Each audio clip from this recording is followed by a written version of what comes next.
realmente las respuestas y soluciones a las necesidades que hay en el campo, que hay en los hospitales, que hay en las escuelas. Y no es con discursos, es con hechos, es gobernando, es ejecutando, es dando resultados. Es decir, 0.36% de este programa Caminos Comunitarios para la Paz Total. Hoy la realidad es contundente. Las comunidades fueron ilusionadas, pero al mismo tiempo abandonadas. 23.238 juntas de acción comunal creyeron que llegaba su momento para resolver los problemas en los puntos críticos en las zonas rurales y veredales de todo el país. Esto no solo es un fracaso administrativo, es una burla a los comunales del país, a los campesinos que confiaron en esta propuesta que le hacía el gobierno nacional y que siguen incomunicados. Colombia despertó nuevamente con una sacudida política que retumba en cada rincón del país. Un discurso encendido, cargado de indignación y denuncias, volvió a detonar alertas sobre el manejo del dinero público, la seguridad nacional y la fragilidad de las instituciones. Las palabras no cayeron como simples opiniones, golpearon como una acusación abierta contra un gobierno que, según sus críticos, se hunde entre contradicciones, improvisaciones y decisiones que socavan la confianza ciudadana. Lo que se planteó no fue un reclamo más, sino el retrato descarnado de un país donde la plata se escurre, la seguridad se desangra y las promesas oficiales se derrumban frente a la crudeza de los hechos.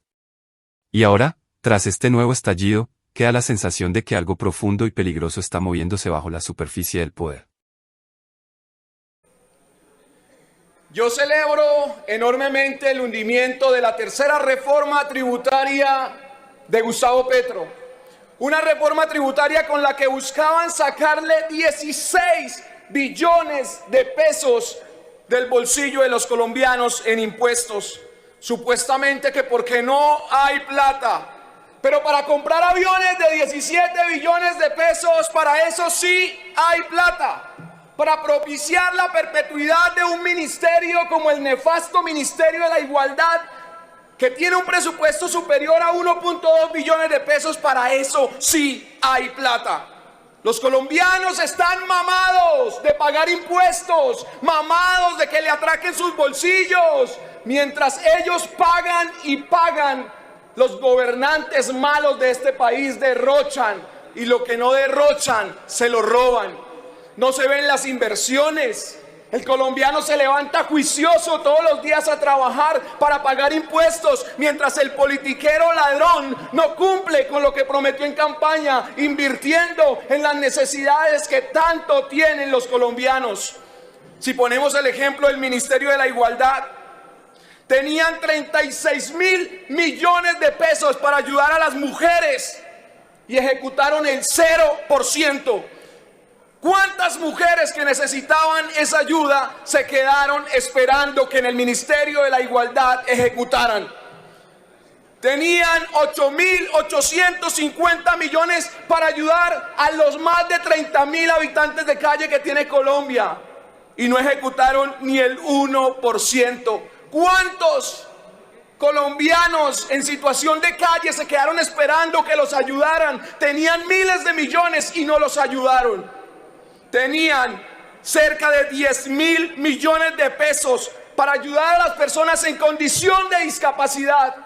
Más de 2 millones de colombianos se encuentran en esta situación y no llegaron ni al 1% de la ejecución. ¿Cuántos colombianos en condición de discapacidad se quedaron esperando que los ayudaran? Y por más que tenían allí en las arcas miles de millones, no lo hicieron. Tenían 35.000 millones de pesos para reducir las brechas de la desigualdad. Ahí pudieron ayudar a los abuelitos de Colombia y no lo hicieron.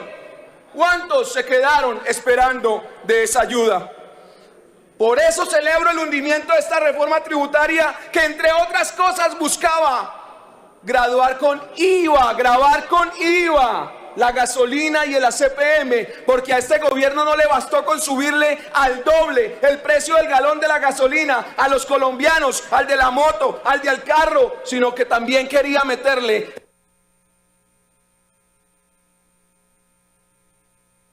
Continúe, senador. 30 sino que también quería meterle el 19% de IVA, porque el gobierno piensa que el colombiano se levanta y la plata le aparece mágicamente. No, no, no, no, no.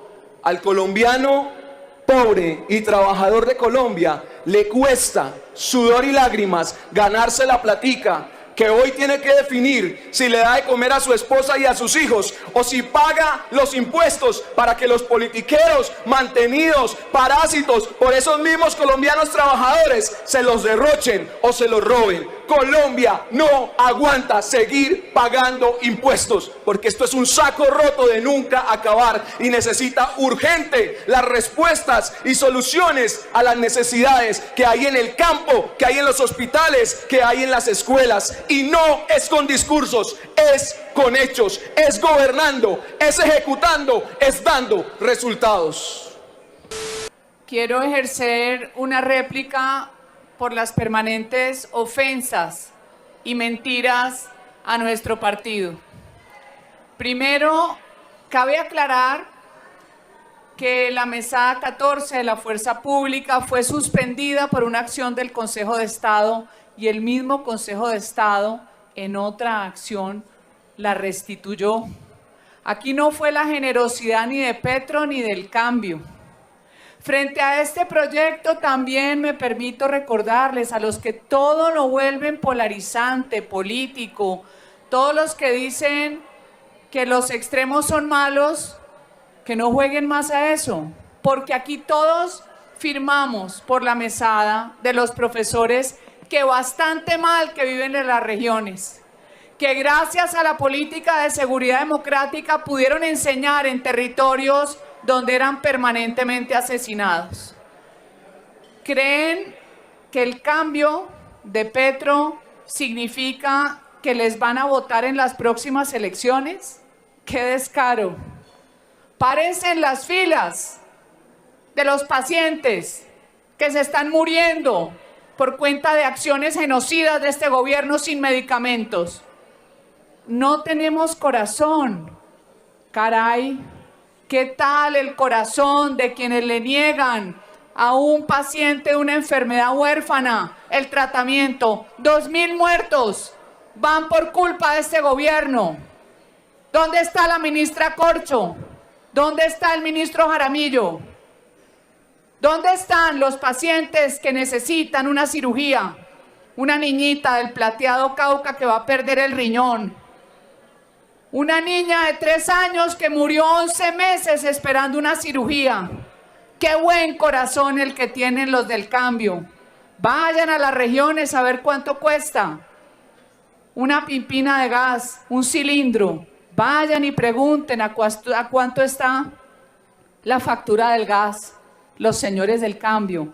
Pero como no les faltó sino arruinar la posibilidad de educación de 300.000 muchachos de estrato 1 y 2 que hoy se quedaron por fuera.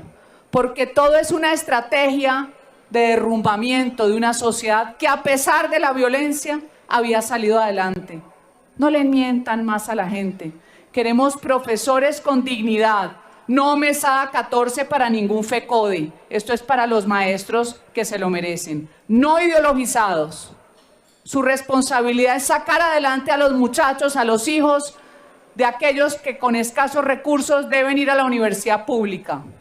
El mejor ejemplo lo dan los maestros que son escasos, no los profesores, los maestros. Ojalá todos fueran maestros.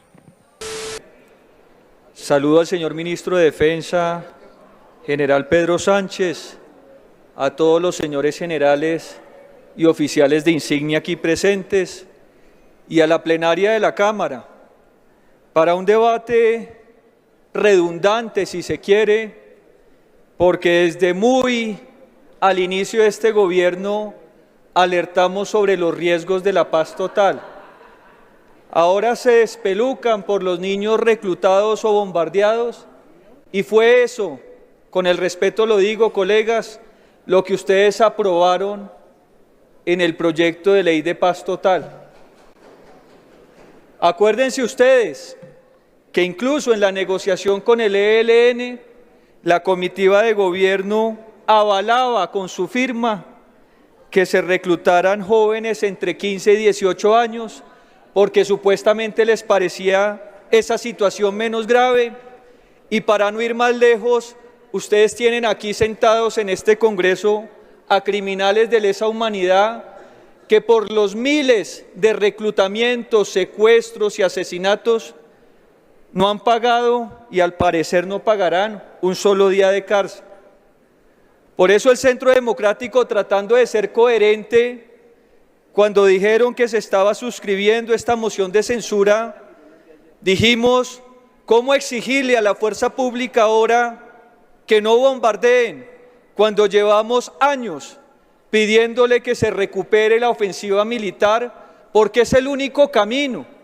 Y en eso coincidimos con el Ministerio de Defensa y con el alto mando militar en esta oportunidad. Pero en lo que no coincidimos, y si me lo permite el señor ministro, que yo sé que él es abierto a los debates y nunca nos ha limitado ni los temas ni los escenarios, porque él da respuesta, permítanme hablarle un poco del general Juan Miguel Huertas, que ha sido objeto del mayor escándalo conocido en la historia del Ejército Nacional por haber filtrado desde la cúpula del narcotráfico la institución militar. Ahí en pantalla ustedes tenían la foto de los generales en retiro que hicieron campaña con el presidente Petro y que lo llevaron al poder. Y por allá escondidito, el más amangualado de todo, que no se alcanza a ver en la foto, está el señor general Huertas, que es quien hoy se desempeñaba como director del COPER, de la Dirección de Personal de nuestro Ejército, y en buena hora el procurador ha decidido suspenderlo del cargo. Aquí el ministro Pedro Sánchez dice muy olímpicamente, no, pero si es que los hechos que le reprochan al general fue antes de haber sido incorporado. Pues yo sí le pido, señor ministro, que no se le olvide que este señor general en retiro ya hacía parte de la cúpula del petrismo desde el año 2022 y no nos van a meter el dedo a la boca diciéndonos que son hechos recientes y que por eso el ministerio no tiene nada que decir o por lo cual responder. Yo había dicho que no aprobaba esta moción de censura refiriéndome exclusivamente al tema de los bombardeos, pero si el señor ministro no le da una explicación clara, concisa a este Congreso sobre la situación del general Huertas, no nos quedará otro camino y se lo pediré a mi bancada del Centro Democrático que votemos favorablemente la moción. Esa relación con Calarcá, y sigo adelante, porque es que este gobierno es vergonzoso, colegas. Aquí no hay ideología de nada, si me permiten la siguiente diapositiva. Aquí lo único que prima es el sucio. Paremos el video. Dejemos el video pero sin sonido, por favor, que no lo vamos a oír, pero les decía que en este gobierno lo único que prima es el sucio dinero, y ahí veíamos al sargento Chalá, también de este gobierno, en la foto anterior dentro de la cúpula petrista, recibiendo fajos de dinero como a ellos les gusta, en bolsas de basura, por trámites en la Superintendencia de Vigilancia. Y por eso cuando el general Huertas dice, según la filtración, estaba montando empresas de vigilancia, ahí ya sabemos con quién y para qué. La Fiscalía General de la Nación está en mora de darle al país una respuesta sobre la conducta indebida del sargento Chalá, que a veces parece más ministro de este gobierno que los que se hacen llamar generales. Y ahí están recibiendo fajos de dinero para entregar licencias express en la Superintendencia de Vigilancia, y ese será un capítulo que algún día se tendrá que esclarecer.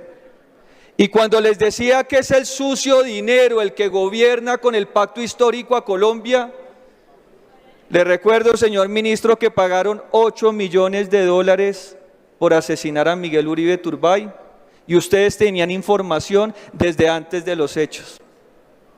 Le recuerdo, señor ministro, que alias Araña le pagó a la policía, a mi policía, que amo con todo mi corazón, $1 millón para que lo movieran desde Venezuela hasta Paraguay. Y la cúpula de la policía no ha dado respuesta de esa situación para aclarar si es cierto o no. Pero entonces, ¿por qué el hermano del presidente Juan Fernando Petro también recibe $1 millón para asilar a uno de los autores intelectuales del homicidio de Fernando Villavicencio en el Ecuador? Y aquí sencillamente no sucede nada. Un periodista decía con mucho atino: aquí todo es gravísimo en Colombia, pero nada es importante.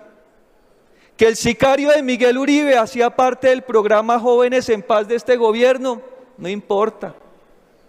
Que alias Calarcá, para que ustedes vean esa imagen, colegas, señores generales, del subintendente Monroy, asesinado en los Pozos Caquetá comenzando este gobierno, y el entonces ministro de Defensa decía que no era un secuestro, sino una sonada o una retención ilegal.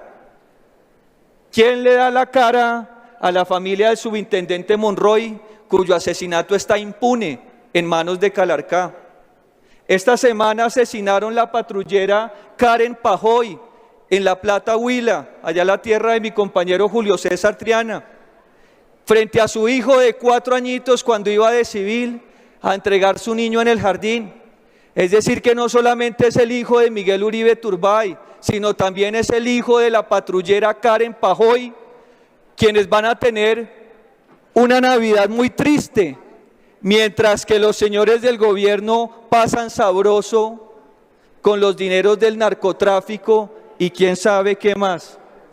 Señor ministro, usted asumió a comienzos de año el ministerio y aquí está su firma en la resolución o en el decreto con el que se autorizó el cese al fuego con Calarcá. Decir que Calarcá no es un angelito es cierto, pero esto lo ha sabido el gobierno desde siempre. Fue el que asesinó al subintendente Monroy. Y démoslo, premiémoslo con cese al fuego, con suspensión de la orden de captura, con parálisis del trámite de extradición, como si la vida de ese hombre en uniforme no fuera lo suficientemente valiosa para que ustedes se pararan en la raya, señor ministro.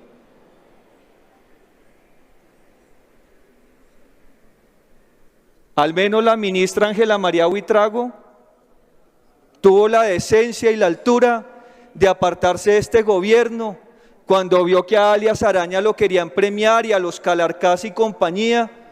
Y ahí tenemos una mujer con pantalones que yo cuestionaba mucho como fiscal por su actuación frente al Palacio de Justicia, pero como ministra y mujer ha dado más muestras de responsabilidad y decencia que muchos de los que han ostentado altos cargos en este gobierno.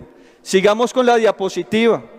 Si de pronto al pacto histórico no le duele el asesinato del subintendente Monroy, que les duela el asesinato de David Fernández Soler, ese joven que ustedes utilizaron para que como primera línea incendiaran el país, y el joven equivocadamente se va para la guerrilla y es fusilado por Calarcá.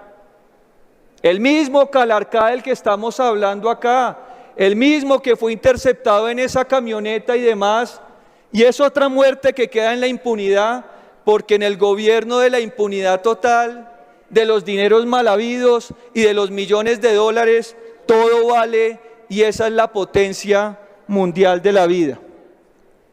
Se me está agotando el tiempo, presidente, le agradecería. Tiene sus 3 minutos, representante Uzcategui, por supuesto.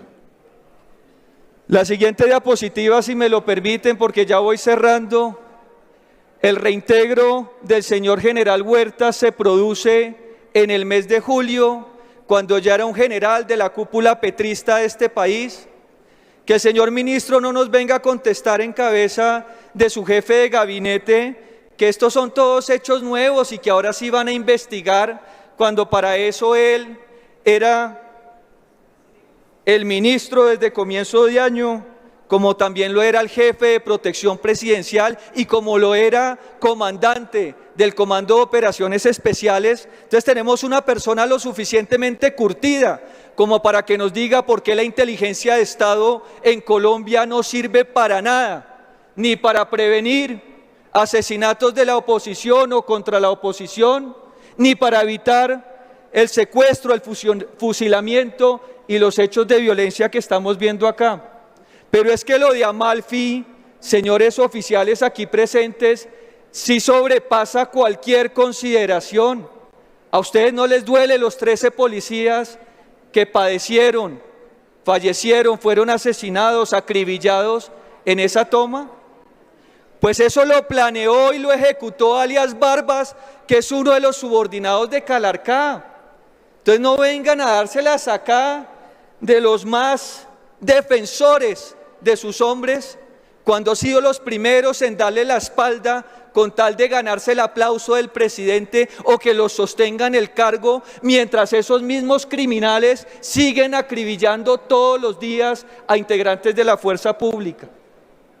Esa tragedia en Amalfi está casi que calcada con la operación Fortaleza en Segovia, Antioquia, cometiéndose los mismos errores, con los mismos personajes, con las mismas falencias y con la misma indolencia que caracteriza a este gobierno, que tiene respuesta para todo, menos para devolverle la tranquilidad al pueblo colombiano.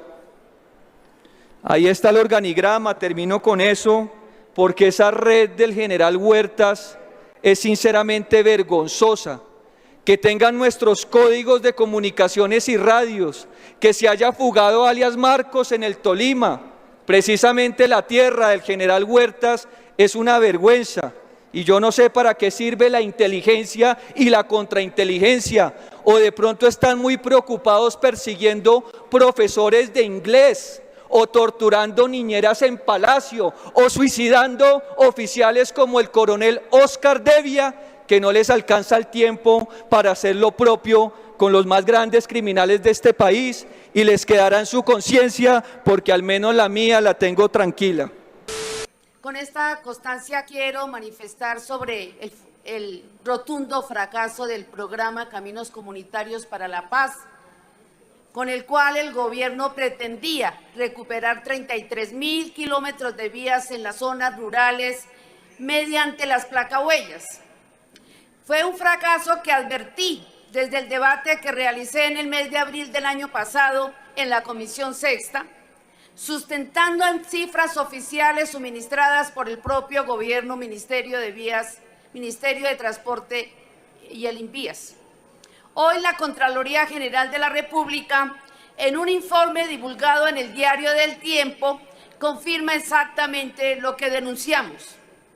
De la promesa de inversión de los 8 billones de pesos, solo se han asignado el equivalente al 16.4%. Este programa nació sin inventario actualizado de las vías, sin capacidad técnica, con una interventoría inflada, sin acompañamiento real a las comunidades y sin planeación. No se va a cumplir la meta. Solo se ha construido 120 kilómetros, es decir, 0.36% de este programa Caminos Comunitarios para la Paz Total. Hoy la realidad es contundente. Las comunidades fueron ilusionadas, pero al mismo tiempo abandonadas. 23.238 juntas de acción comunal creyeron que llegaba su momento para resolver los problemas en los puntos críticos en las zonas rurales y veredales de todo el país. Esto no solo es un fracaso administrativo, es una burla a los comunales del país, a los campesinos que confiaron en esta propuesta que le hacía el gobierno nacional y que siguen incomunicados. Las intervenciones que vimos en este escenario dejan al país frente a un espejo incómodo. Porque más allá de los nombres propios, de los señalamientos políticos y de los ataques cruzados, lo que quedó expuesto fue un Estado que titubea mientras la ciudadanía enfrenta un deterioro creciente en sus condiciones de vida. Se habló de impuestos que ahogan, de reformas que nacen muertas, de programas sociales que no ejecutan ni lo mínimo, de instituciones que deberían proteger pero terminan debilitadas, de fallas en la inteligencia del Estado que cuestan vidas, de corrupción que se filtra por resquicios que parecen interminables. Y cada uno de esos puntos plantea una pregunta que no puede seguir evadiéndose. ¿Quién responde? El problema ya no es si un partido tiene la razón o si el otro exagera. El problema es que millones de colombianos sienten que trabajan sin ver resultados, que pagan sin recibir, que confían sin obtener garantías. Mientras tanto, el debate político se consume entre acusaciones brutales, silencios estratégicos y una desconexión creciente con la vida real de la gente. Si algo dejó claro esta intervención es que el deterioro institucional no es un rumor, es una realidad que se refleja en hospitales desbordados, carreteras abandonadas, fuerzas de seguridad fracturadas y comunidades enteras atrapadas entre la violencia y el olvido. Y en medio de todo, surge la pregunta más inquietante: ¿cuánto tiempo más aguantará el país decisiones improvisadas, programas fallidos y respuestas tardías? La política puede seguir gritando, pero Colombia exige algo distinto. Exige claridad, responsabilidad y un gobierno que no se excuse, sino que actúe. Exige instituciones que funcionen, no discursos que brillen. Exige resultados, no diagnósticos. Porque al final, más allá de la pelea en el Congreso, lo que está en juego no es un partido ni una figura pública, es la estabilidad de un país que ya no tiene margen para más errores.